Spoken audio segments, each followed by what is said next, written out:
আজকে আমি বলবো মাছ মাংস খাওয়া ছাড়াও আমরা বিভিন্ন ফলে কিছু প্রোটিন পেতে পারি। সেরকম 5টি ফলের কথা বলবো যে যাতে আমরা প্রোটিন পেয়ে থাকি। অবশ্যই মাছ মাংস আপনারা খাবেন, কিন্তু সেই সাথে সাথে প্রোটিন পাওয়ার জন্য এই ফলগুলো আপনারা রাখতে পারেন। নাম্বার 1 হচ্ছে যে কাঁঠাল। কাঁঠাল কিন্তু খুবই পরিচিত।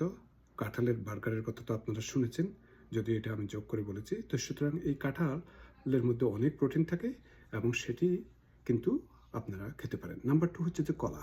কলাতে অনেক পরিমাণ ভাইটামিনস, মিনারেলস, পটাশিয়াম এই সমস্ত আছে, সেগুলিও আপনি অনেক উপকার দেবে। এরপর হচ্ছে যে আঙ্গুর।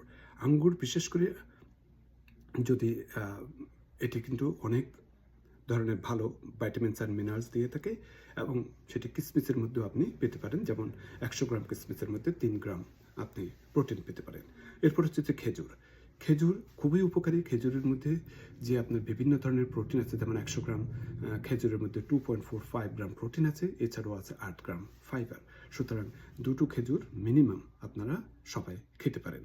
এবং এরপরে বলবো পেয়ারা। পেয়ারা খুবই সুস্বাদু ফল, আরেকটি ফল, এবং 100 গ্রাম পেয়ারাতে 2.6 গ্রাম প্রোটিন আছে। প্রোটিন ছাড়াও এই সমস্ত ফলে অনেক ভাইটামিন সি আছে এবং অন্যান্য মিনারেল আছে। সুতরাং যে কোনো ফলই ভালো, তবে মেইন উদ্দেশ্য হচ্ছে যে মাংস মাছের সাথে সাথে ফলেও প্রোটিন থাকে।